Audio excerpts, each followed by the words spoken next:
Hey, Glenn, thank you for coming in today. You have this tremendous history of contribution, a lot with working with Accenture, and but because of that, across all dimensions, whether it's government or industry or working with nonprofits. And you rose to the highest level of leadership. So thank you for coming in and sharing Sure. experiences with our audience. Great, Stephen. Thanks again for having me this morning. Appreciate it. One of the questions, and my audience is really diverse. There's CEOs and investors and CXOs and scientists and so on. And so people are always curious, you have this amazing background and history of contribution, and it continues. What were the one or two, maybe three inflection points that made this wonderful individual, Glenn Rogers? It started, Stephen, in the early days of just having a passion for consulting, right? I started and went through college in a management information systems career, and just had a passion for building systems, right? And for basically improving the lives of our both people, but also processes and companies, and making them just more efficient. So it was natural for me to stay in the consulting business, and I was at Accenture for 25 years, and went through the process of becoming a senior managing director there, and eventually running the Oracle practice for our products industry. So for me, I got exposed to lots of different types of companies, corporations, technologies, both in the ERP space and the technology space. And it was great because I traveled all around the world putting systems in, and then continued that passion post my career, right, in involving just doing educational software in nonprofits. And each of my board work I do, I tend to have a technical spin or a technical support role. So let's go back in time in terms of your career. You began as an analyst with the American Management Systems, now Right. CGI. And Yeah. can you talk about that experience Yeah. and how it shaped you? Yeah. So it really did, because coming into AMS, that was in the New York office, right? And I came in as an analyst. So I learned really in the early days of building systems from the ground up, from doing requirements analysis, for doing business analysis. And then from there, rose in the ranks within AMS to become a manager, and ran small teams and projects, and then got involved in working in our government sector, right? So that's where I really cut my teeth in systems. Is I got involved with doing state and local systems, and then federal systems, and then eventually worked at doing consulting work for our two intelligence agencies down in DC, where I went through the process of going through a top secret SCI clearance, and did some really exciting work there, some of which I still can't talk about, but it was really, really fun. And I spent most of my career, a good portion of my career on the East Coast, and eventually migrated myself out towards the West Coast about 25 years ago. That's fascinating. Excuse me, you did work ranging from the Nassau County government, the U.S. Department of Treasury, and then you mentioned the CIA. And Yeah, people in my audience, their ears are going to pick up. yeah. Um, What is, can you talk about what it's like? And even though you don't disclose anything, Yeah, sure. that Yeah, so one of the projects I can talk about that I did do that was a financial application, right? So one of the agencies needed a new finance system, and we put in a commercial off-the-shelf package called, in those days it was called PeopleSoft. And of course, way back when, Dave Duffy ran that company, and that's really sunk my teeth into doing enterprise resource planning applications. And this for this agency was a financials application. So we put in a financial application, and then integrated it into some of their other supply chain systems that they had there. And that was about probably from we started that project to when we finished it was close to 14 months. 14 months. And of course, because it's CIA, you'd have to go through all sorts of security clearance to do That's it. correct. Yeah, absolutely. Yeah. And I know that would be difficult, right? Yeah. It's a Yeah. challenging process. Yeah. And then you were recruited by Accenture to lead their larger consulting management, and you did roles across like the National Security Agency, so That's right. Yeah. the Virginia Department of Transportation, the state of Montana, the state of Ohio, the state of California, Riverside. I mean, Yeah. the UK-based Rural Payments Agency, equivalent to Department of Agriculture. And then you progress that into the Oracle, just leading the Oracle effort. So can you mine some of the lessons or experiences or stories Oh yeah, working across all of those different, and even the recruiting process, that they yeah, knocked on your door and said, hey, we love the work you were doing right, with yeah. AMS, and we want Yeah. you. I mean, how did that come about? Yeah, so coming from when really Accenture reached out to me when I was at AMS, and at that time I was doing work for the CIA, right? And they wanted me to come over and do similar work for the NSA. So I was basically brought across then to lead that program. And in that application, we built, again, another finance application, different type. This one was a custom application. It wasn't an off-the-shelf application. And then going from there, I really then sunk my teeth into, again, more PeopleSoft work coming off of that federal project, because that's really where I spent the majority of my career. As you talked about going from Montana to Ohio to Virginia Department of Transportation, those were all large scale PeopleSoft implementations. And what I mean by large scale, they were typically 18 to 24 months. By the time we came in, did base requirements, software now selection for the client, and then going through doing just the implementation. And depended if you're doing financials or HCM, or if we're doing supply chain with these folks, right? We had to stack it in different ways to really, a lot of all that work was really about change adoption. And that was key because it took a long time to put these financial systems in. But at the same point in time, it took a lot to get the users to adopt it. So building all the processes and change management procedures around it was as much as significant as it was to building the interfaces to make the systems talk, right? So as I think about my career and all the systems we put in, I'm like, user adoption and change management was always the key thing, and getting the stakeholder engagements involved early and often, because there are challenges, right? Putting systems in isn't easy, and some policies and procedures that people don't like change, right? So that was some of the key things, was getting the right stakeholders involved at the top. As you're creating these boards and and in public sector, it's a little more challenging because you typically have to deal with supervisors and those types of things. You need to keep them on board. And then at the same point in time, eventually the end users for all these government systems is the government employees that are then serving the constituents wherever we're doing in the state. So it was always involved of keeping the systems engaged, but at the same point in time, really change management came key across all those government and federal projects.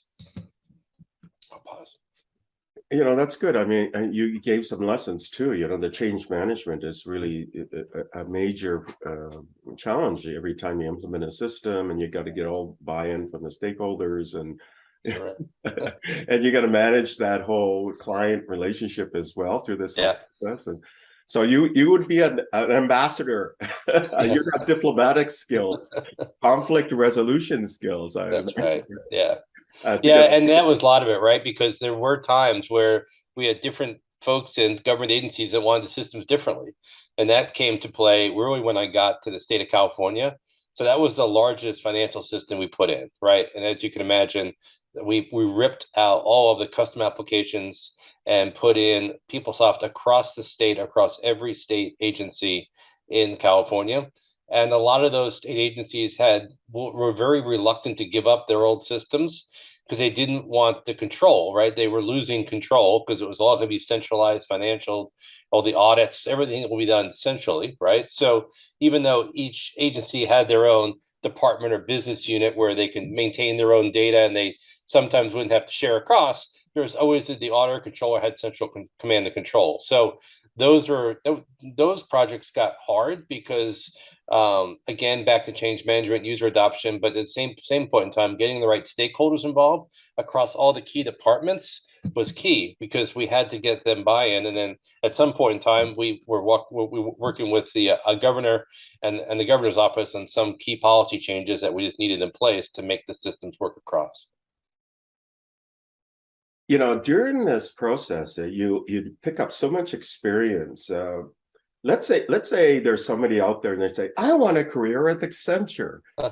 What do you need to succeed like you have? And you need to the nth degree, Accenture. Yeah, and the biggest thing is Accenture doesn't just hire systems people, right? We're pretty well balanced. Well, we'll hire philosophy majors, psychology majors. Really, it's when you're going through interview processes, do you have the ability to have critical thinking, right? Right, that's for one. Do you have the professional presence to be able to be put in front of clients, right? Because my Accenture, we have the training and I gone through the Accenture teaches you a lot about building systems, about doing requirements analysis, doing development, right? So our classes are phenomenal there. So it's really the aptitude to learn, right? It's critical thinking skills and the ability to take like a complex problem and have the ability to break it down into its parts and then figure out how to put it back together, right? Those are the big things. Like we can teach the system side of it, but that in my mind is when we go through the interview process is do you have a degree, and it could be from any school, right? And we hire across the world, across all different universities, and so that's my thought process there. There is a trend now where if you show talent and that they can test it in some way, through experience, Sure. big companies are now even hiring people without a degree Yep. because ultimately they can train them, they can teach them That's right. about the techniques and the capabilities and so on. Did you see that Accenture while you were there? Yeah, You we did? absolutely, yeah, we absolutely did. Toward in the beginning, it was really just a 4 year school, very technical degree. As we evolved, right, over the 25 years there, we absolutely went after just technical degrees. So not actually having a physical 4 year degree. In some cases, was an associate, or in some cases, it was a person that was just very deep in technology, that was a really deep subject matter expert, but had never gone to college, but self learned, right? So we absolutely did hire people with non degrees, and then of course we heavily were focused on the military and hiring folks coming out of the military, as we had a big military practice that we joined onto. Typically, that was into our government practice. That's typically what the folks came in. But that was something was I was involved in doing lots of recruiting across the firm, right? As for both building my practices and then also for recruiting for the firm, and recruited across all the different military lines, all the different universities, states, and both and 2 year and 4 year schools towards the end of my career. I used to teach many, many years ago, and I always saw when I taught the technical people, they loved the technical topics, but they didn't like the soft topics like Yeah, org behavior, marketing, whatever. sure. Yeah. And then because I taught business as well. So when you teach the business people, they hated the technical side, or maybe I shouldn't use the word hated, but they didn't feel acclimatized or sort of Uh, that natural affinity for that area. And there was these two opposing sides. And then if you get the two people in the same room, which you have to sometimes, yeah. you get tension between the more people-oriented versus the more technical. Yeah. So now the question is, because you've done it all across everything, how important is the people side to the technical side? Can you kind of give you the ratio? I mean, in Yeah. my mind, it's like 90% people and communication and 10% technical, but maybe you have a different percentage or Yeah, something. it's very close to that. I would say it's probably 80-20, right? I'm like the people side is what drives it, right? You have to have the widgets behind the scenes that connect the systems, right? So if those are broke, you can put bad data in, you're going to get bad data out someplace if they're not connected right, or if they're calculating bad data. So you have to have that right. But you have to have the right desktop procedures and procedures to actually both the organization has to have those procedures in place because the goal is not to make modifications as much in the systems, right? So in the early days, right, we heavily customized the applications. Towards the latter days of my career, right, the applications were very robust and we really followed common business practices for doing accounting, purchasing, receiving, right? We didn't modify them a lot. The way we modified them if in the government area is if there was a regulation that a certain state or city had that had to be done a different way. If not, then we really, really heavily pushed the stakeholders to use the system out of the box. And then we configured it, of course. But our goal by doing that was to, as the applications were upgraded along the way, right, was to reduce the amount of churn to the individuals, right, by changing all the desktop procedures over and over again, because they would have something in place that they can always refer back to.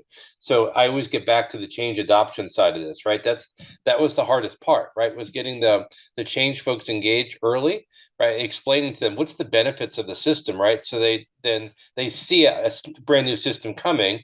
In some cases, these folks were working on 15, 20-year-old systems for their entire career, right? So it took sometimes a lot of adoption to make that work. You're offshore, and then you return to the U.S. as a managing partner, which is really difficult to reach that kind of stature in Accenture. And then you're responsible for the turnaround of Accenture's Oracle implementation for Salesforce. So can you talk about what does that mean, responsible for the turnaround? Yeah, so in some cases, we don't do things right? Whether or not, so I came from the UK, as you mentioned. I was there for almost 20 months doing implementation over there for also a program that wasn't very successful. So one of my nicks in the firm was coming in and doing turnarounds on projects that are going south, right? Either they're going south because we're losing people, or they're going south because the client is saying, okay, Accenture, you're not doing your job well, we're about to kick you out. So in case of the Rural Payments Agency, that was 20 months to repair that relationship and repair that work. And I was actually on that side of the business. I was brought in to be the client CIO.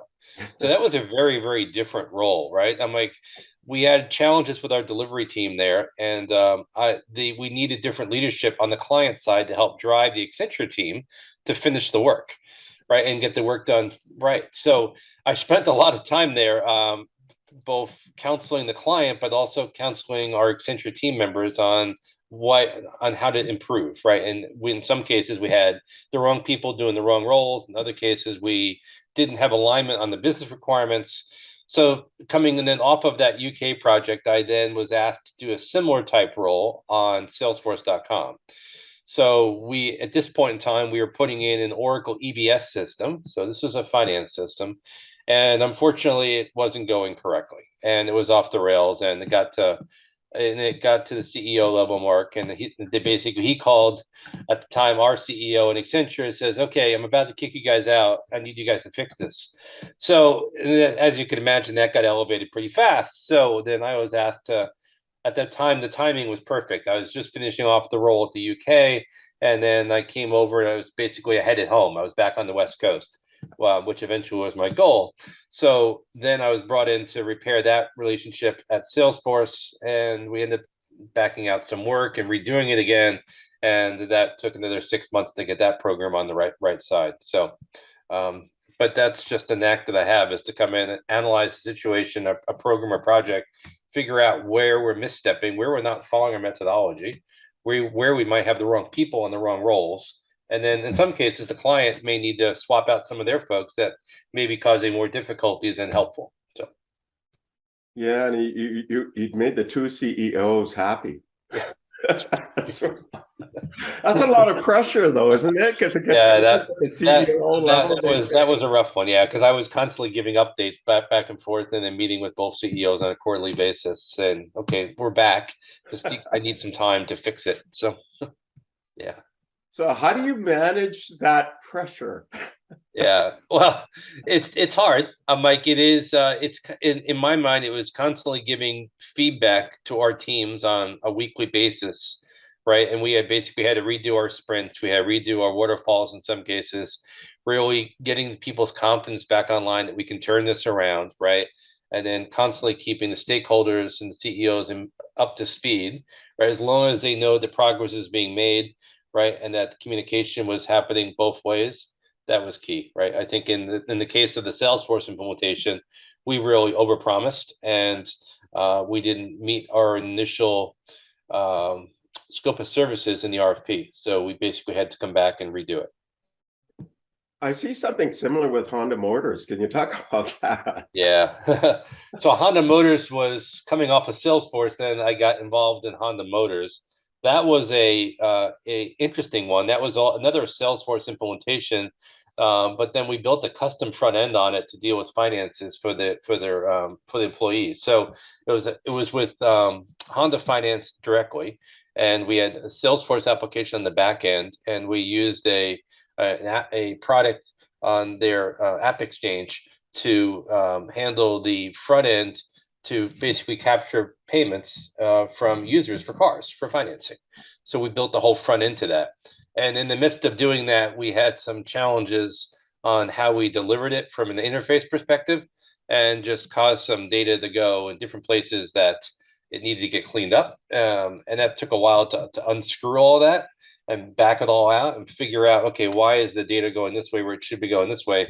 And it was just causing some confusion on the back end of the Honda systems, which wasn't right. So I was asked to come in and unravel all that and figure out what went wrong and what procedures could we have put in place to not prevent that data from going where it was not intended to go, right? From one system to another system. So we had to unscrew all that. You know, you had a situation which you weren't fixing something though with Williams and Sonoma, right? Right.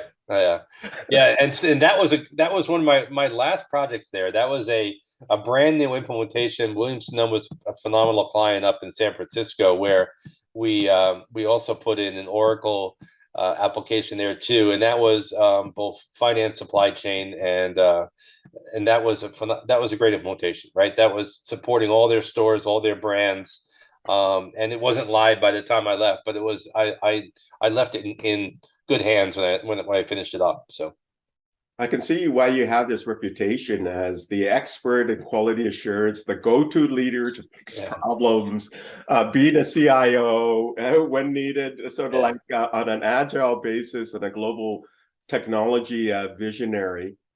Okay, let's mine some of your work while you were there, but also since you've left. You know, you're board certified, certified board leadership fellow by the National Association of Corporate Directors. So can you talk about that work as a board director with some of the projects you're with? Yeah, absolutely. Yeah, so once I left Accenture, I decided that, and I left primarily because I was in a global role, right? And the travel at the point in time was just killing me.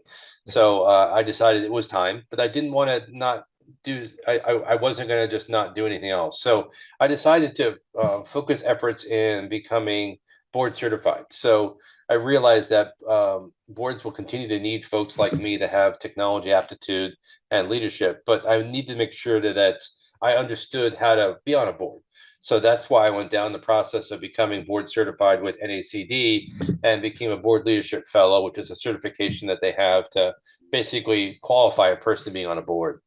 So again, one of the first things I did after finishing that was I got involved with my first board role was at the Irvine International Academy. And this was a brand new school we built that was dual immersion for both English and for Mandarin, and it didn't exist. And so it was a school that it took about 2 years to get up and running. And then on the board, I was responsible as the treasurer of the board, and then also on the finance committee. And we had 430 kids in the first year. And now I was on that board for 2 years and then decided that it just made sense to get more parents on the board. So then I left the board after 2 years and then got involved in another opportunity at an organization called Project Access. And they are an organization that's in Orange County, California. And they build what's called resource centers in low-income housing areas. And we support 100 centers across the country, about a $10 million operation. And what it really drove me to this opportunity and this board role was really that it was the passion for me of helping the community. And it really went from both the child side, right, all the way from helping parents to watch kids after school, to supplying meals, to really going all the way through the elderly side of providing classes, financial literacy. And these resource centers range to in small, like it could be just an apartment, or in some cases, our resource centers are quite large, 7,000 square feet, and support 50 people at one time. But those resource centers have been they were phenomenal for really keeping the crime rate low in these low income housing areas, but at the same point in time, providing food.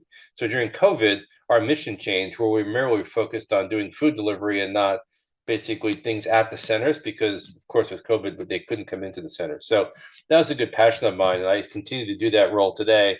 And was just asked to become the vice chairman for the board there. So I started that new role this past week. Yeah. Oh, so that even gives you more responsibility, right? Yeah. I mean, there's also things like Hangar 75, your partner there. Can you describe what that works like? Yeah, so that's an interesting one. That came about because I've gotten involved in doing angel investing, and I got involved with a group called Tech Coast Angels of Orange County. And during that area, I met with a couple individuals that intrigued me on what they're doing in Hangar 75, which is kind of unique. They have an incubator for basically building or growing firms and then selling the applications or products to corporations or to individuals. So as opposed to like in typical companies that have a 5 to 7 year hold time, their mission's a little different. It's typically 24 to 36 months. So I can tie this in is there's a application that they have, which is interesting called Trust Olive that they built with at Hangar 75. It's a cute name.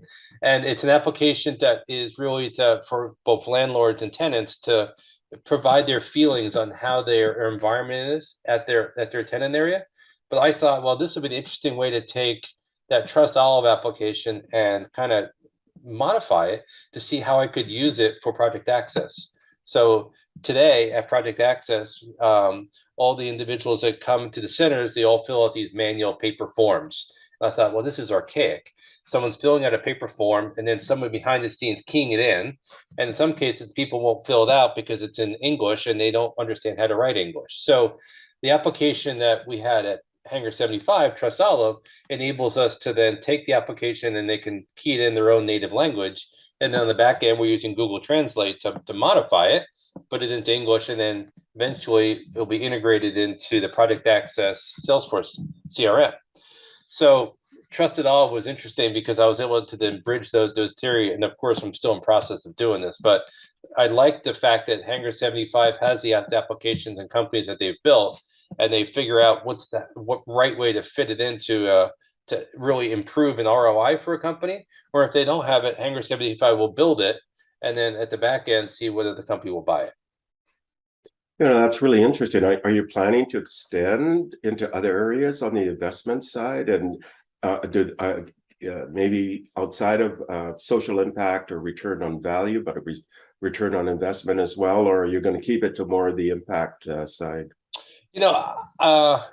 At Hangar 75, I think it's open for both, right? I'm like, therefore, they're a profit-based company, right? But both at Hangar, the application of Trust Olive, right, back to Project Access, that's really for helping the social enterprise, right? It's a way to automate and get more feedback on how they're doing at each of those resource centers, and really, it's really the direct feedback from the people that use the center so we can improve it, right? So really improving the community at which people live for that side of it.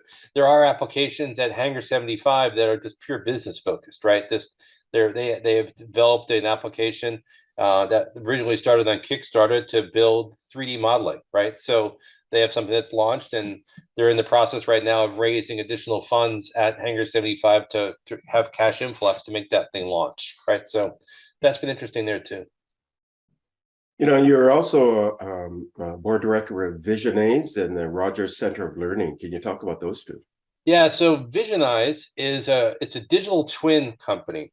So think of digital twin as you take, in this case, it's really for power and gas and electric, right? So a Visionize has created a product that creates a digital twin, and think so if you take and it's a 3D model, right? And what I really enjoyed about, and they've asked me, I've recently joined them as a board member.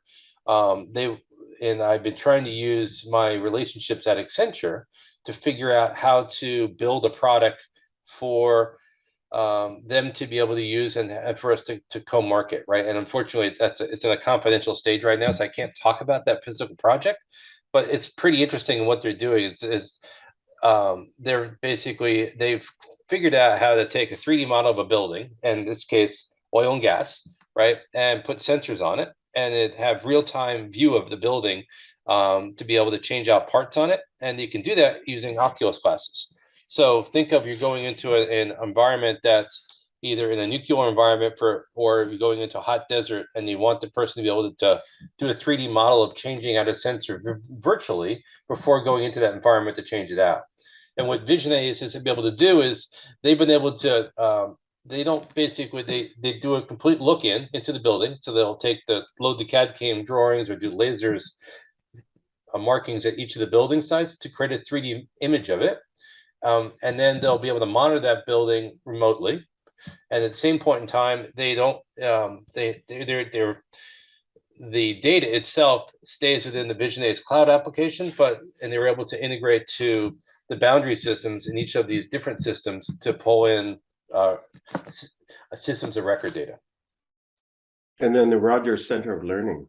Yeah, so that's been interesting. So that started with my mother. She was an education professional, and she was a superintendent and ran special ed in Farmingdale, New York. And when she retired, we decided to put her education brain and my tech brain together. So we built a product to teach learning disabled students how to read, write, and spell.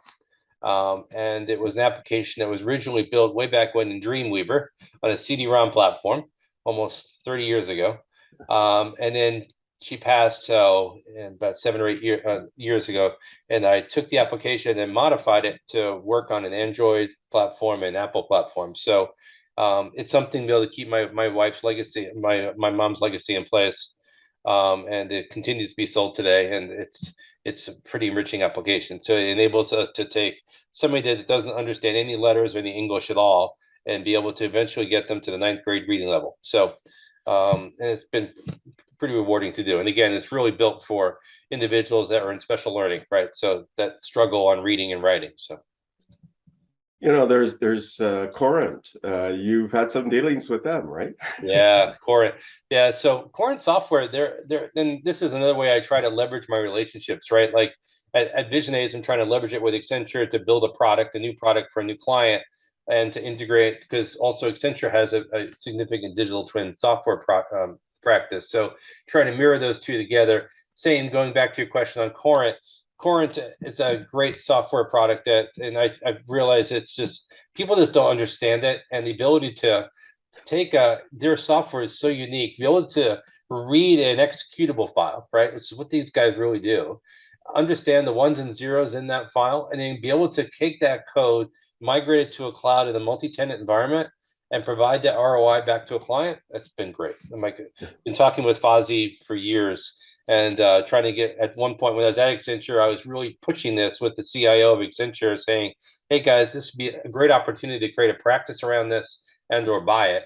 And when Fozzie was in the sales stage of Corent, I tried to hook them up with Accenture to see if it was ability for us to buy it there, and the firm decided to pass.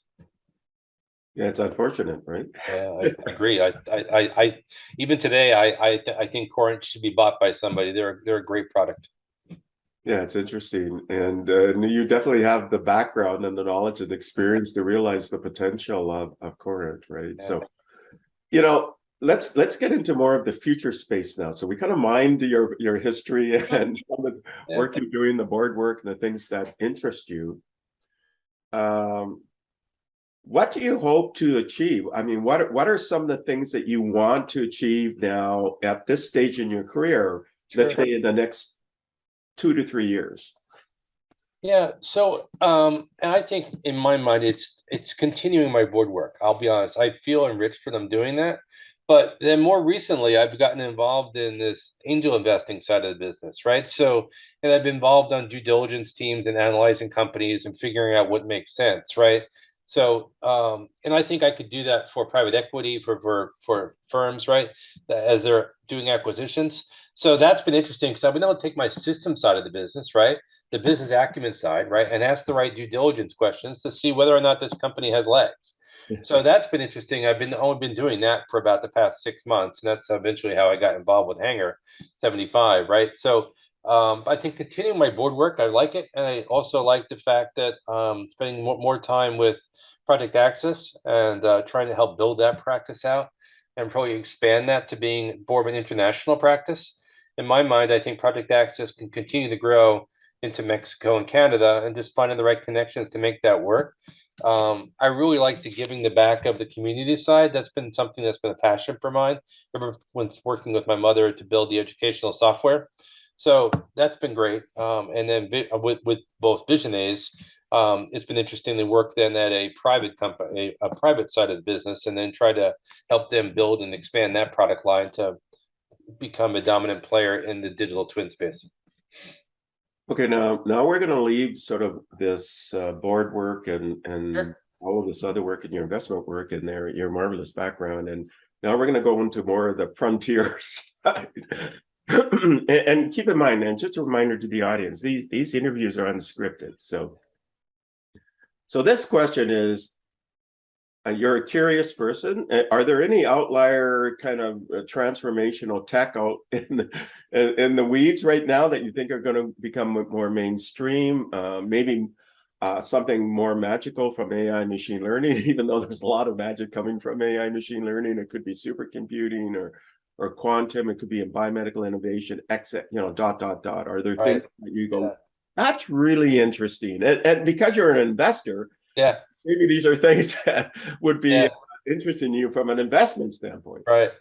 You know, I think where I think there's going to be a real uptick is in quantum computing. I really do.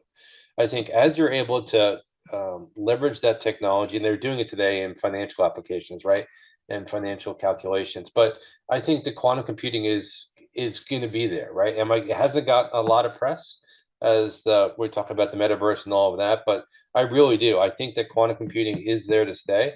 So even when I'm looking at companies and investing companies, I look at quantum ones, right? Because even when I was at Accenture, we started looking at this years and years ago and started doing investments using Accenture Ventures into quantum computing companies in San Jose market, right?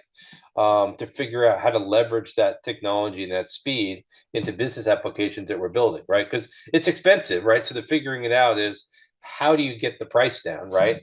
And the calculations to be able to do that, right? And be able to apply it in business sense where it makes sense, right? Just to apply quantum to apply quantum. I think that's fascinating that Accenture a number of years ago was already looking at quantum and realizing that this could have a tremendous impact on the global market, and seriously starting to look at it even a number of years ago, even though there's still a pathway to go. Right. How about AI machine learning? Are you still think that's interesting, or you think it's so mature now that it's off your radar? No, I do. I'm like, even in the Visionize product that we have today at we're using the digital twin, they have AI in there. So they've built it and built machine learning into there also. I think the internet and the sensor of things, that will continue to be very strong. I think the way for us to improve some of the infrastructure around is to put sensors on a lot of all these objects to monitor them. One of the things I always worry about is the infrastructure in our country needs help, right? To build bridges, roads, those types of things. So if we can install sensors on some of this stuff to get ahead of it before it falls or breaks, I think that would be key. One of the interesting things that the Visionize guys are doing is they're putting sensors in on some of the cranes that sit in Long Beach Harbor to be able to monitor those cranes for failure, right? So, and by creating a digital 3D model of those cranes to be able to monitor them real time. So, because that all affects our supply chain, right? So if one of those cranes goes down, you have significant issues. So really taking the mindset of applying IoT, right? I think at Internet of Things at the widget level, I think it'd be very key. You mentioned what you're doing with Visionize. That ties into the metaverse. So what's your interest in the metaverse, and are you looking for things that are metaverse related, or you think it's too early?